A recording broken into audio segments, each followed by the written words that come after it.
দেখিয়ে দিই আমি কতটা লেয়ার যুক্ত হয়েছে। এই দেখুন প্রত্যেকটা লেয়ার কি সুন্দর ছেড়ে যাচ্ছে আর কতটা নরম। এই দেখুন হাতের মুঠোর মধ্যে চলে যাচ্ছে একদম।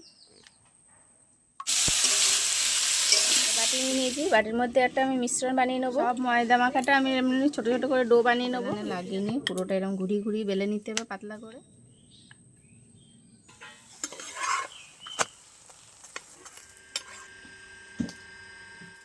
নমস্কার বন্ধুরা, আশা করি আপনারা সবাই ভালো আছেন। আমি রুমার রেসিপি উইথ ভিলেজ ফুডে অনেক অনেক স্বাগত। আজকে আবার আমি নতুন রেসিপি নিয়ে চলে এসেছি। আর এখন তো পুজো এসে গেছে, তা পুজোর রান্নাবান্না শুরু হয়ে গেছে রুমাই রেসিপিতে। তো আজকে ষষ্ঠীর রেসিপি দেবো, আর ষষ্ঠীর রেসিপিতে থাকছে দই পরোটা আর কুমড়োর ছক্কা। তাহলে আপনারা অবশ্যই ভিডিওটা শেষ পর্যন্ত দেখবেন। আমি দই পরোটা বানানোর জন্য ডোটা বানিয়ে নেবো। তার জন্য নিয়ে নিয়েছি দই। এই দেখুন এক বাটি ভরা ভরা দই নিয়ে নিয়েছি। আর এই বাটির মাপ করে আমি সব উপকরণগুলো নেব, দিয়ে দেবো একটা পাত্রে। আর এই বাটির হাফ বাটি আমি দুধ নেব। যতটা দই তার চেয়ে হাফ দুধ নিয়ে নেব। এই দেখুন দিয়ে দেবো। দইয়ের টক ভাবটা কাটানোর জন্য দিয়ে দেবো চিনি। আর আমি চিনিটা গুঁড়ো করে নিয়েছি, এখান থেকে 2 চামচ দিয়ে দেবো, ভরা ভরা এরকম 2 চামচ।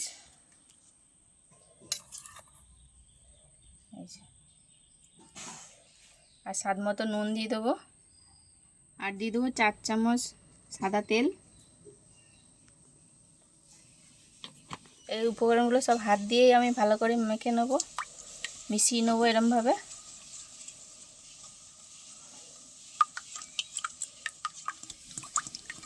দেখুন সব ভালো করে উপকরণগুলো মিশে গেছে। এবার আমি এর মধ্যে ময়দা দিয়ে দেবো। আপনারা চাইলে আটা দিয়েও করতে পারবেন, তো ময়দা দিয়ে করলে দেখতেও ভালো হবে, খেতেও ভালো লাগবে। এবার এই মিশ্রণটার সাথে যতটুকু ময়দা খাবে ততটুকুই আমি ময়দা দিয়ে মেখে ডো বানিয়ে নেব। প্রথমে এই এক বাটি নিয়ে নিয়েছি, অল্প অল্প করে দেবো আর মাখবো।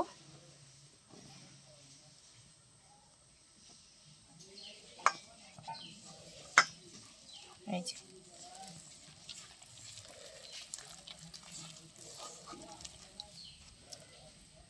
বাকিটাও সবটা দিয়ে দেবো।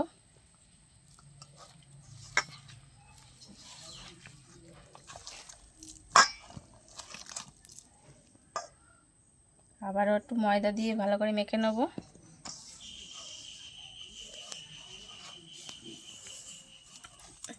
এই যে আমি এরকম একটা ডো বানিয়ে নিয়েছি, আর আমার এই বাটির 2 বাটি ময়দা লেগেছে। তো এইরকম নরম একটা ডো বানিয়ে নিয়েছি, এটাকে এবার আমি রেস্টে রেখে দেবো। এদিকে তত সময় আমি তরকারি বানিয়ে নেব। এই যে এইভাবে ঢাকা থাক রেস্টে। এদিকে আমি কুমড়ো আর আলু কেটে নিয়েছি, কড়া গরম হয়ে গেছে, দিয়ে দেবো আমি সাদা তেল।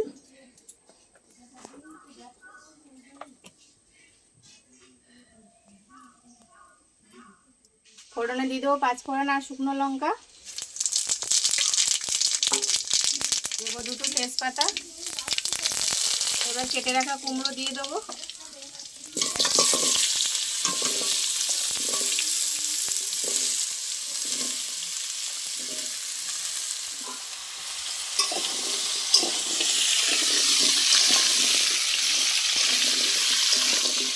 আলু আর কুমড়ো একসাথে ভালো করে একটু ভেজে নেব।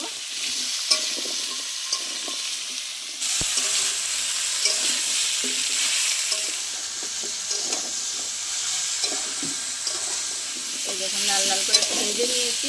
আর এই ভাজাটা কিন্তু হতো না, আগে থাকতে নুন হলুদ দিয়ে দিলে। আমি ভেজে নিয়েছি, এবার নুন হলুদ দিয়ে দেবো। এই যে লঙ্কার গুঁড়ো আর হলুদ দিয়ে দেবো। দেবো স্বাদ মতো নুন। কুমড়োর তরকারি একটু মিষ্টি মিষ্টি হবে, তার জন্য দিয়ে দেবো চিনির গুঁড়ো। দেবো 4টে কাঁচা লঙ্কার চেরা। আবার একটু ভালো করে মিশিয়ে নেব।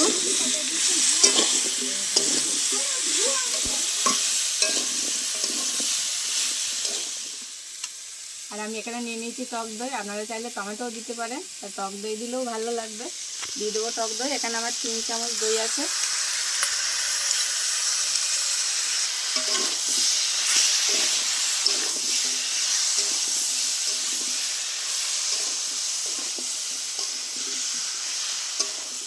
দইয়ের বাটি ধোয়া জল দিয়ে দেবো।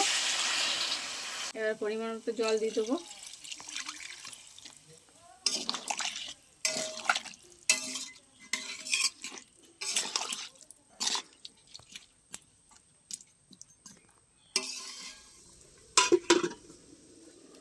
তো তরকারিটি হতে হতে আমি এবারে ডোটা রেডি করে নেবো পরোটার জন্য। এই দেখুন ডোটা আগের থেকে কতটা নরম তুলতুলে হয়ে গেছে, এই দেখুন। তার একবার আমি হাত দিয়ে ভালো করে একটু মেখে নেব। এই যে এবার আমি ডোটা ছোট ছোট আকারে গুটি কেটে নেব।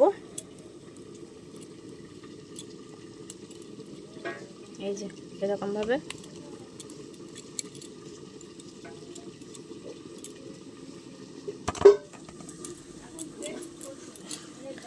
সব ময়দা মাখাটা আমি এমনি ছোটো ছোটো করে ডো বানিয়ে নেবো রুটির আকারে। এই যে এরকম সাইজে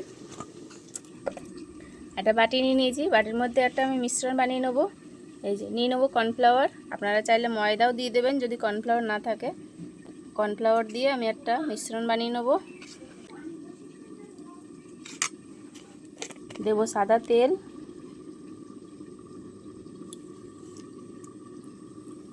ভালো করে এবার মিশিয়ে নেবো একসাথে। এই এরকম করে ভালো করে মিশিয়ে একটা মিশ্রণটা ভালো পেস্ট করে নেবো একদম।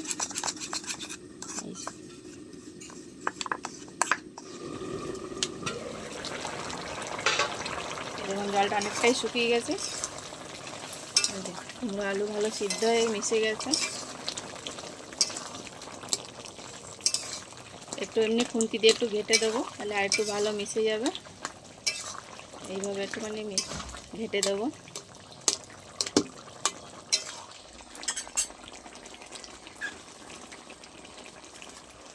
আমি দিয়ে দেবো একটা ভাজা মশলা, আর এর মধ্যে ভাজা আছে জিরে, ধনে আর শুকনো লঙ্কা একসাথে ভেজে গুঁড়ো করা, দিয়ে দেবো।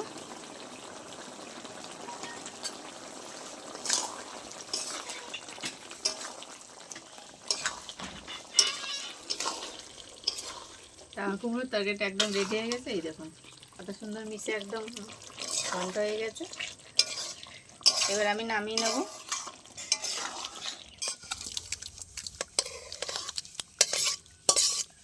পরোটাগুলো বেলে নেওয়ার জন্য চাকিতে আমি একটু তেল মাখিয়ে নেবো আগে।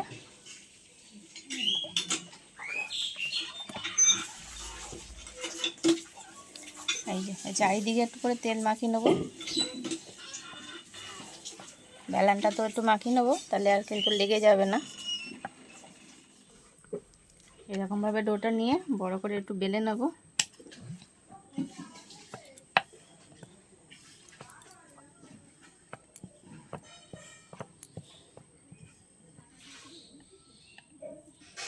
একটু পাতলা করে বেলতে হবে।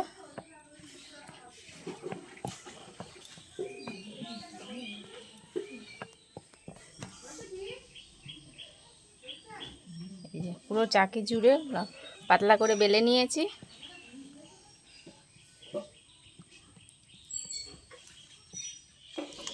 এবার এই মিশ্রণটা আমি ওপরেতে একটু দিয়ে দেবো, একদম অল্প করে। হাত দিয়ে ভালো করে মেখে নেব পুরো রুটিটার উপরে।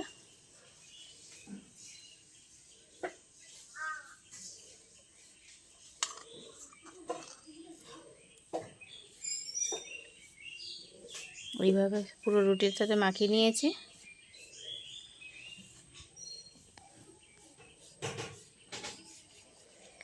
এবার এই মাছ বরাবর আমি একটু কেটে নেব, মানে এই রকম সাইড থেকে মাঝখানটা বাদ দিয়ে।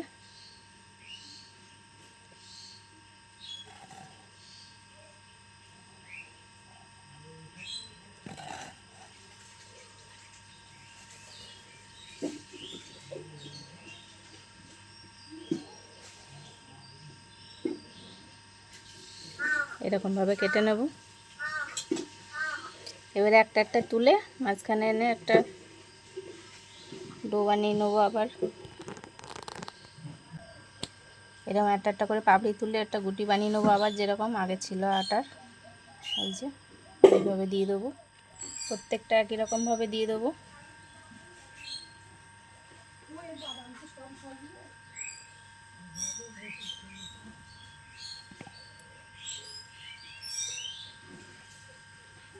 এইভাবে কতটা পাতলা করে বেলেছি দেখুন, এই দেখুন।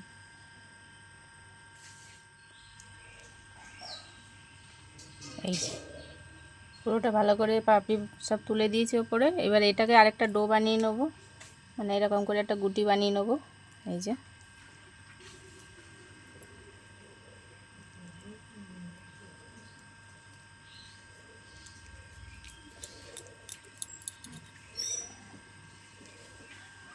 এইভাবে আমি প্রত্যেকটা বানিয়ে নেবো, তারপরে একেবারে বেলবো। কিন্তু তেল দেওয়া যাবে না বেশি, এইভাবে চাকি বেলানে লাগিয়ে নিয়ে পুরোটা এরকম ঘুরিয়ে ঘুরিয়ে বেলে নিতে হবে পাতলা করে।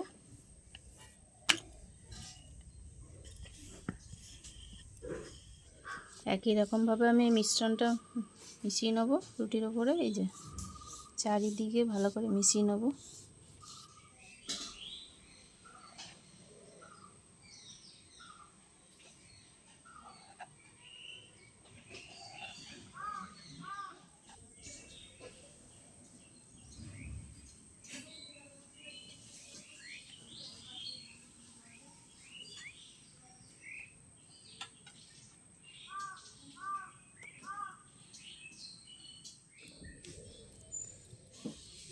এইটা বেললেই হয়ে যায়, আমার সবগুলো রেডি হয়ে গেছে।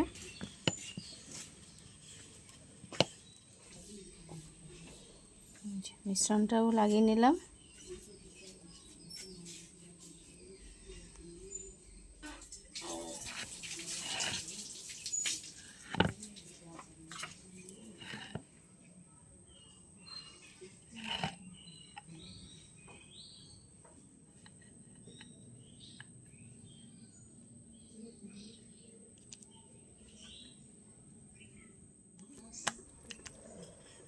এইবার আমি সব পরোটাগুলো বেলে নেব।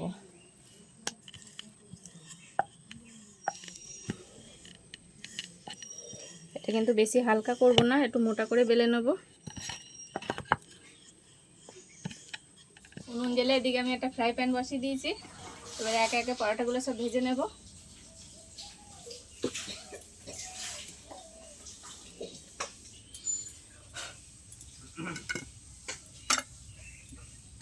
আমি একটা একটা করে সব বেলে আর ভেজে নেব, নাহলে তলায় লেগে যাবে অনেকটা বেলে রাখলে। এদিকে বেলে নেব।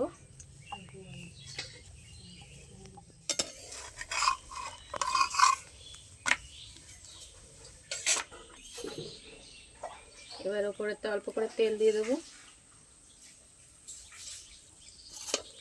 এরকম অল্প অল্প তেল দিয়ে দিয়ে পরোটাগুলো ভেজে নেব।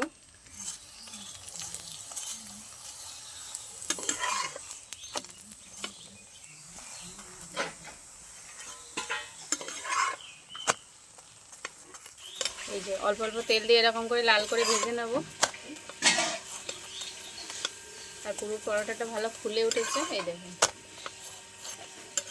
এই একটা পরোটা ভালো ভাজা হয়ে গেছে। একই রকমভাবে বাকিগুলো ভেজে নেব।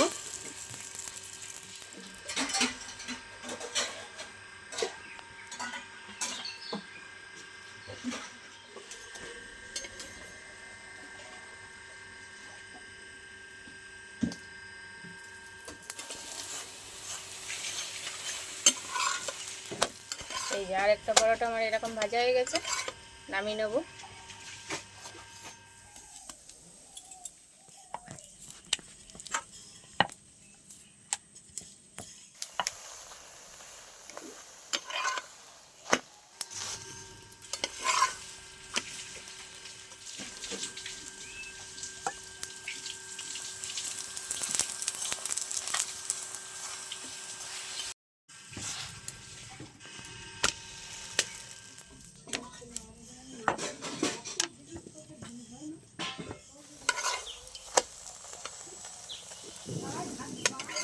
এই যে আমার ফুলকো ফুলকো দই পরোটা, এই দেখুন কত সুন্দর ফুলেছে, একদম রেডি হয়ে গেছে।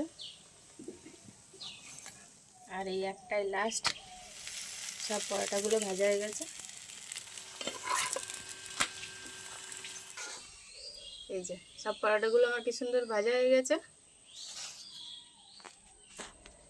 এই দেখুন নরম নরম তুলতুলে একদম দই পরোটা রেডি। এই দেখুন, এই যে আপনাদের একটু দেখিয়ে দিই আমি কতটা লেয়ার যুক্ত হয়েছে। এই দেখুন প্রত্যেকটা লেয়ার কি সুন্দর ছেড়ে যাচ্ছে। আর কতটা নরম, এই দেখুন হাতের মুঠোর মধ্যে চলে যাচ্ছে একদম। এই দেখুন, এই যে একদম কত সুন্দর লেয়ারযুক্ত দই পরোটা রেডি আমার। এই যে এই যে, আর কতটা নরম হয়েছে দেখুন। এই যে সব লেয়ারগুলো সব আলাদা হয়ে যাচ্ছে, এই দেখুন। তার ভিডিওটা শেষ পর্যন্ত দেখার জন্য অনেক অনেক ধন্যবাদ।